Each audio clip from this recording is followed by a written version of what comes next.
Welcome to Cambridge Health Alliance Health is Well. My name is Roberta Robinson. I'm Marketing Manager for Geriatrics at Cambridge Health Alliance. And today we have Dr. Michael Theodolou. I call him Dr. Theo. It's a lot easier. And he is a podiatric surgeon at Cambridge Health Alliance, and he is our foot person. And feet are not overrated. As we walk this highway of life, we put a lot of miles on these feet, don't we, Michael? Oh, absolutely do. And we see a lot of issues related to that. And thank you for joining us tonight. Welcome. Thank you for having me. So you have some new things to talk to us about tonight. Yeah, I think I do. I mean, as you appropriately stated, Roberta, we do put a lot of mileage on our feet. They take a lot of use and abuse, and the feet are not isolated from the rest of the body. They are part of our anatomy and our structure, and as such, they are exposed to similar disease processes as we see elsewhere. And we're trying to figure out ways how to solve some of these problems for our patients that can be challenging. And feet are an amazing structure with anatomy of similar tissue of bones and joints and tendons and ligaments and nerves. And all of these can be, injured acutely, or they can be injured chronically with life and activities or through disease processes. And so our feet experience conditions such as arthritis. They experience conditions such as neuropathies, nerve diseases. They experience conditions because of poor circulation. And medicine has really been kind of evolving here in a very fast rate with regards to how do we harness the body's ability to heal thyself to some degree.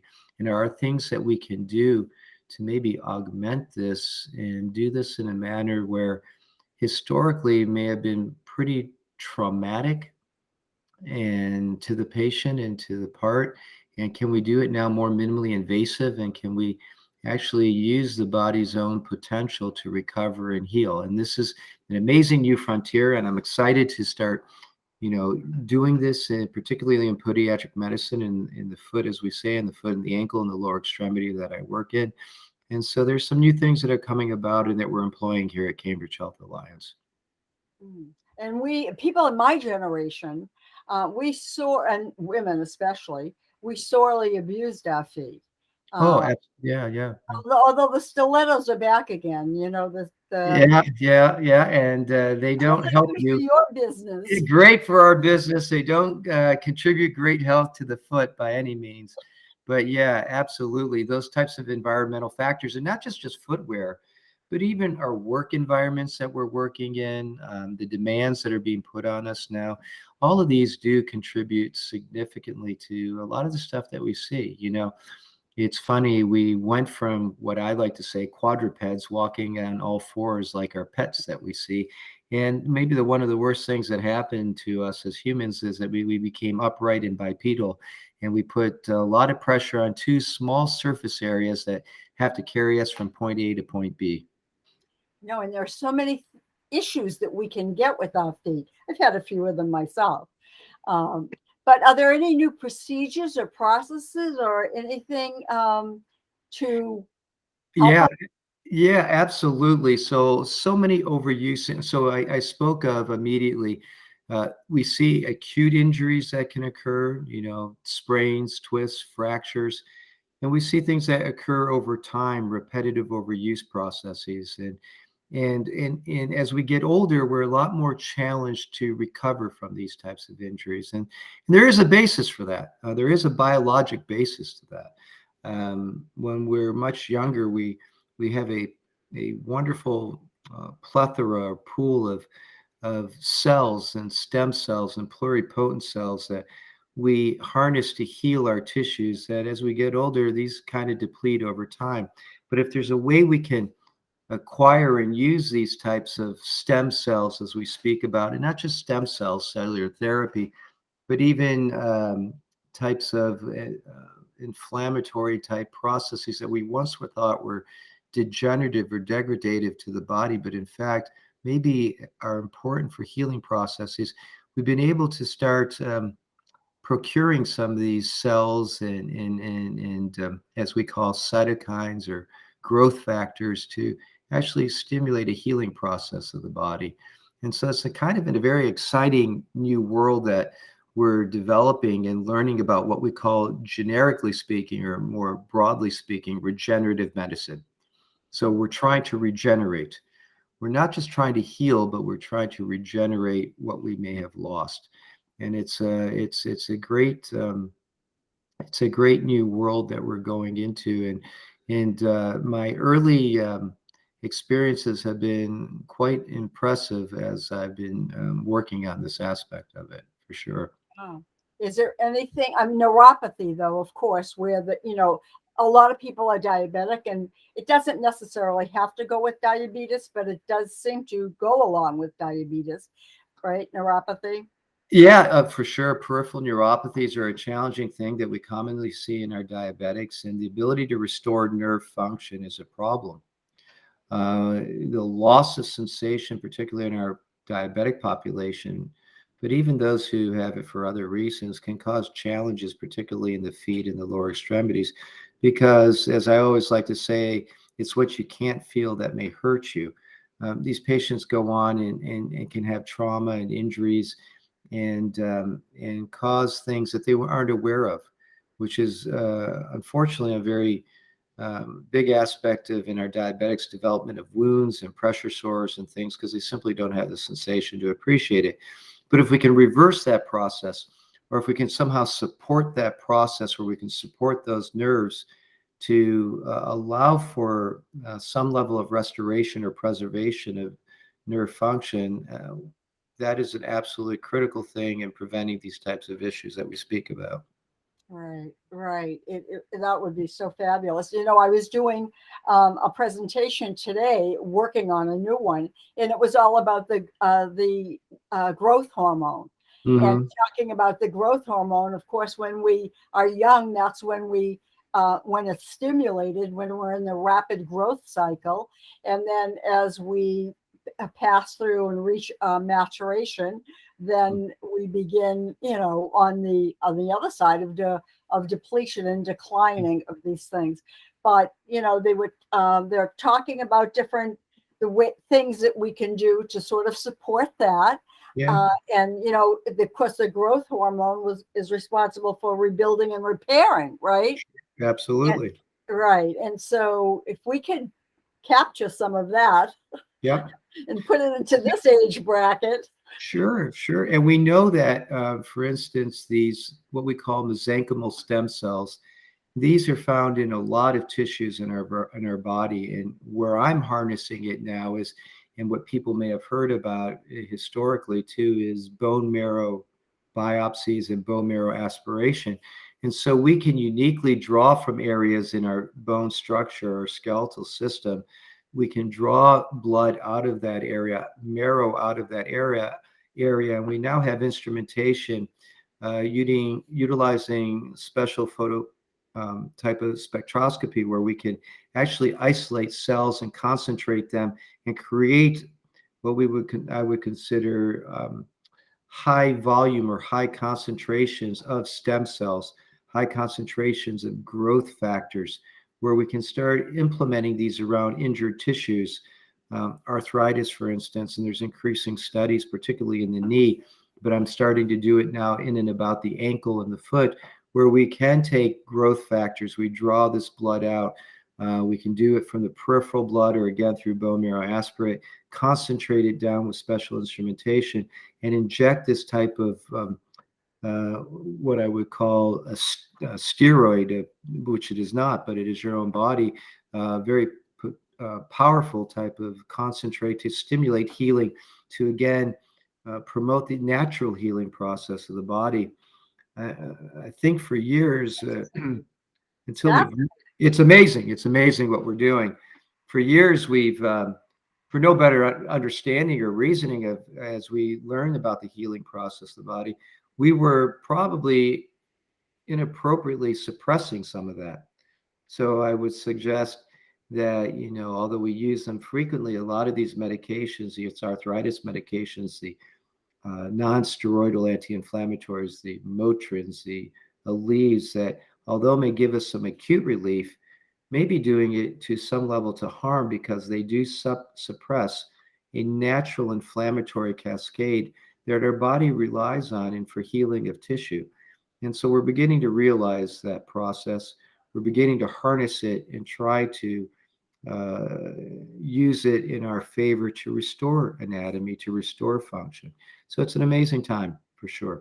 It is an amazing time in more ways than one, I guess. Yeah. Yeah. Yeah. So, we've had, and I certainly have had my experience with that thing called plantar fasciitis. Yep. Are there any new things that coming down the pike for maybe? I mean, I suffered for over a year with Yeah. that. Yeah. And And that's where, yeah, and that's exactly part of, we're doing more and more studies looking at growth factor type therapy as we speak about, because we know that condition is a degenerative condition of the fascia, the ligament that we speak about. It is a repetitive overuse injury that over time goes from an acute inflammatory state to a chronic degenerative state. So we are doing more and more studies looking at, instead of suppressing an inflammatory reaction, can we augment a healing process? Can we advance it? So absolutely, studies that we're doing now looking at using things like bone marrow aspirate injections, growth factor injections to stimulate a healing process within that tissue.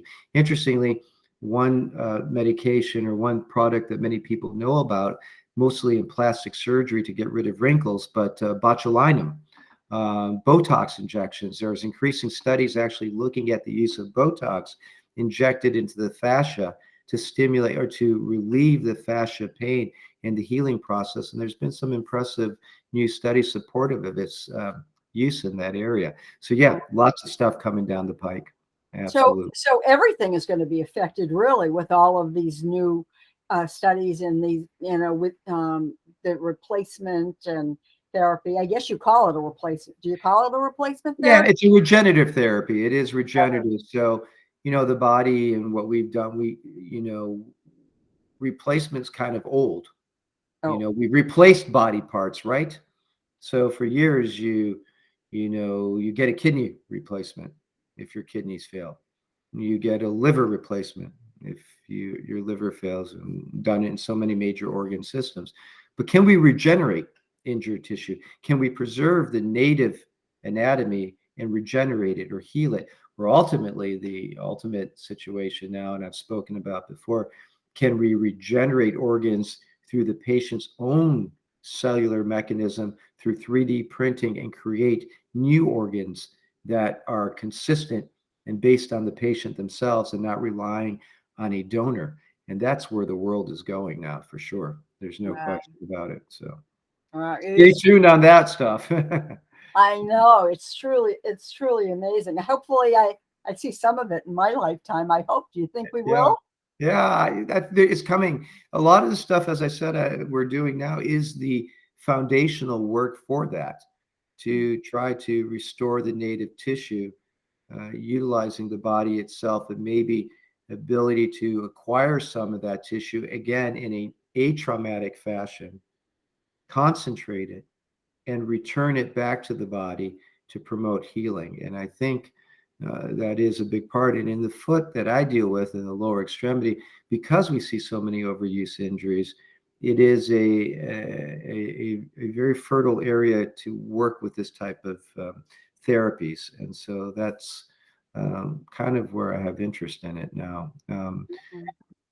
Restoration of cartilage injuries, ability to restore so the native tissue that lines our joints historically has been a challenge. This is why arthritis has not been cured but managed. But can we devise ways to restore native cartilage, to return it back to its pre-injured state, so we don't ultimately have to do one of the more common procedures in orthopedics of total joint replacements and things like that? And so that's where we're at. I mean, it's always better to keep our body parts that we have rather than to right. And if they can work Absolutely. for us, Yeah, right. for And I sure. agree with you. The Yeah. body, it was meant to heal itself, but we kind of get in the way of it and wreck things Yep. along the way, right? I fully agree with you. I fully agree. And so to that end, we're in this transitional period right now, Roberta. We see this horizon down the road of regenerate and heal. But we're still kind of we look at modern day medicine and we say, oh my God, how did they do those types of things 200 years ago? And we are in this continuum of evolving in medicine and what we're doing. So there are still traditional things that we do. So a lot of our, deformity corrections that I do in the foot, bunions, which are a very common deformity that are treated non-operatively and operatively, we're looking at new ways as to how can we restore anatomy without causing surgical trauma or doctor trauma or iatrogenic trauma. And so more minimally invasive percutaneous approach. I'm now, especially in my older patient population, try to do these repairs without making large incisions anymore. We make small stab incisions. We use specialized new instrumentation to do the affected cuts to realign the bone. And then we use new orthopedic screw techniques to maintain that alignment, all designed to minimize the surgical injury to repair the deformity, to allow the patient to heal faster, return to shoes in 4 weeks. My patients are walking on these types of corrections now immediately, whereas historically we would keep them off their feet for longer periods of time. And so we are really embracing approaches to restore anatomy without the injury associated with traditional surgery. And this is all part of this kind of evolution of how we're trying to push medicine, and particularly surgery for that matter, and what we do for correction of things. No, it's really amazing. You remember that song years back, that brilliant person, whoever came up with that song, the hip bone's connected to the, remember that? Well, everything is connected to everything else. And when one part goes awry or is even painful, then we start to favor that. Then what happens? We knock the other things out. If we have a hip thing, and then it knock our knee out, and then everything goes out of alignment, and then where do we start? We have to repair. We have to start at the root of the problem, right? Absolutely. And that's then right. Way down or work our way up wherever the problem. Yeah. And these are challenging things because we see that all the time. And it's that butterfly effect. You do one thing and its implication is somewhere down the road somewhere, that's that upstream type of process where you do this. Oh, now this is a result and this is a result. So it can be difficult. It can be challenging. It's important that, particularly as a provider, and although I work on a very specific focused area of the human body, that I don't neglect the fact that it is connected, that we look at as a whole.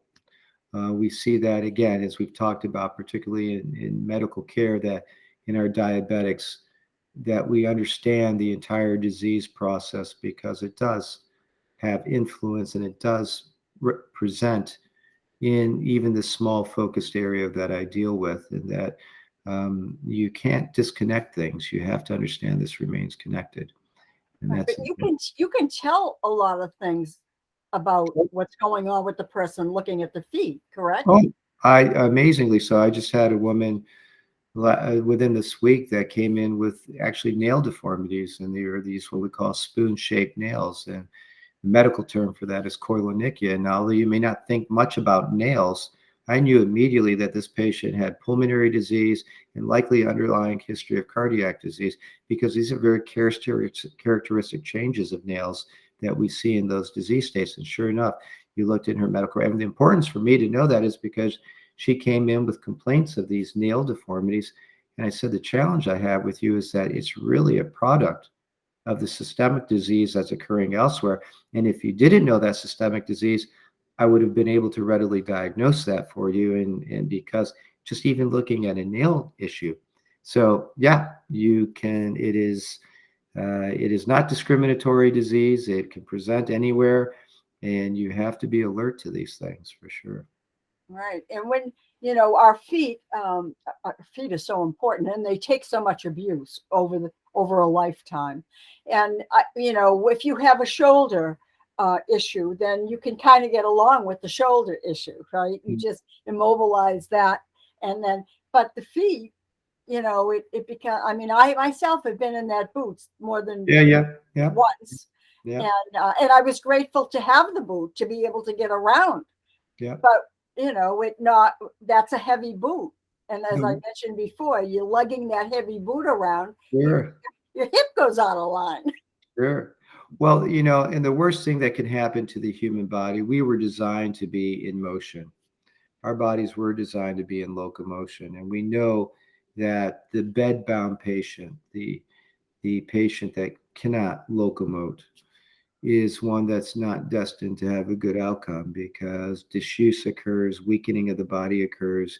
We see deconditioning that takes place, and it's this cascade of unfortunate scenarios that occur. And so, my job, as I take it, is to keep people functioning and on their feet and walking and moving because really that's what we were designed to be. And to become sedentary and to be bedbound is a horrible process, particularly if someone already has other disease processes. So, All right, it's true. Well, I do know there are patients out here that sing your praises, well, I appreciate that as very I'm out here hearing it, much. and so I, that's a uh, great thing. So, do you think? I know the research is working with all of the stem cell. Have they actually done experimental surgery? So yeah, Or yeah. I mean, I can share. But I think I do have cases of my own. We are implementing them now. We are using. I use in my practice stem cells that I acquire from the patient. You can get allograft stem cells. I mean, there are two different really types of stem cells that we speak about: adult stem cells and embryonic stem cells. Um, embryonic is taken from fetus. That's a very controversial, but adult stem cells we all have. These stem cells exist, like I said, in many tissues. We find it in the brain. We can find it in fatty tissue. In fact, adipose tissue is now one of the harvest sites that we get where we can procure a high volume of what we would call pluripotent cells or cells that can differentiate into different things. And so, for instance, in my care, I see a lot of tendon injuries. I see a lot of tendon tears, a lot of tendon ruptures in and about the foot and the ankle. Again, these are overused processes. Well, historically, we were making large incisions and cutting out these tendon injuries and sewing them up. But what I've been doing of late now is using minimally invasive endoscopic techniques where we use a small 1.9 millimeter scope, an endoscope, and we can introduce it, see the tendon injury, clean up the tendon injury again with small instrumentation, and we inject this area now with these pluripotent cells that we've acquired for the patient with the intent that those cells will differentiate back into a normal tendon cell to repair that tendon. And my initial outcomes have been excellent. And the benefits of this is one, we're regenerating tendon, normal tendon. We're not just regenerating scar. And number two is because we're not making large surgical trauma, these patients are healing much faster in a more expedient process with what I think to be a more natural or native outcome. And so, yeah, it's being done now. And, obviously there's a lot of study that needs to be still done. We still need a lot of trials to take place to confirm that these findings we're seeing are not simply anecdotal, but reproducible. We need to do a lot of randomized trials in larger sample sizes, but that's happening now. It's unfolding for sure. Yeah. fascinating. I Yeah. just want to ask you a question. When you talk about going, first of all, you talk about that 1.9, I think you said 1.9 millimeter. Millimeter scope. Yeah, yeah, yeah, So is it, so think of a straw, a yeah. straw, Oh, no, think smaller. of it as a needle that is used to draw your blood with. Oh, That is how small these specialized, we call it a nanoscope. This okay. is how specialized these small fiber optic lenses and cameras are now. And the imaging that I get from that is as brilliant as it was with larger lenses and larger cameras. And so now we can really introduce into smaller areas, smaller cavities, smaller joint spaces, these um, tiny scopes. I mean, if you have interest, I don't know if I can share my screen with you. I don't know if you have time for that, Roberta, but what I will do is I'll bring something up here. Give me 1 second. Let me see where I'm at here with you. Let me see, because this will present now. I'm going to present my entire screen to you, and I'm going to bring this up. And I don't know, do you see a slide before you? Yeah. No, not Uh, yet. let me see. Oh, I have to say share. So, you mentioned some of the fatty cells you could Yeah, extract. yeah, yeah. So I'm happy to donate if Me too. I say that all the time to everybody. it gets to that point. I'm going to share. Let me see. So here we go. Let me see what I can present to you, just for you and the audience to kind of get an idea as to what I speak about here. I would love for you to be able to see this because I think it is brilliant. Um, and again, I don't know. Do you see that kind of slide before you now? Yes. Hmm. Okay, so this is in the 1980s. This is the kind of the mesogenic process, looking at these mesenchymal stem cells and where they can come from, and they can all commit to developing new types of tissues, new types of connective tissue. But I will present now. This is actually where I acquire a lot of my bone marrow from. Is right from the heel bone now. And we can do this through just putting a needle aspirate into this. Of course, the patient is asleep while we do this. And we draw the blood right out of the heel bone. And the machine on the lower right is that specialized instrument that actually separates the blood into its components and concentrates the stem cells for me. And when we do these things, we can introduce through these needle techniques. Here I am introducing this into the ankle joint, a small 1.9 millimeter endoscope to look into the ankle joint to address a tendon disease, ankle joint disease and ankle arthritis. This picture here on the right, in fact, is an injured tendon that we treated. But I will present. This is how we, if I can get this video to run for me. This is the insertion of this needle-based uh, scope. You can see in the screen in the distance. If I maybe go to full screen here, this may be a little bit better. You can see in the distance arthrosis of lesser tarsal metatarsal joints. I'm going to stop we demonstrate the technique of. I presented this at a global conference, but here we are. This is the tiny scope. This is the size of the scope. And then this is me looking into one of the smallest joints of the feet. And I can get into the smallest of joints now, clean things up, and inject these types of stem cells to stimulate healing within these arthritic joints to relieve the pain for our patients. And I'll stop sharing now, but it was more for you to get an understanding of how small these devices are. Well, and how intricate the procedure is.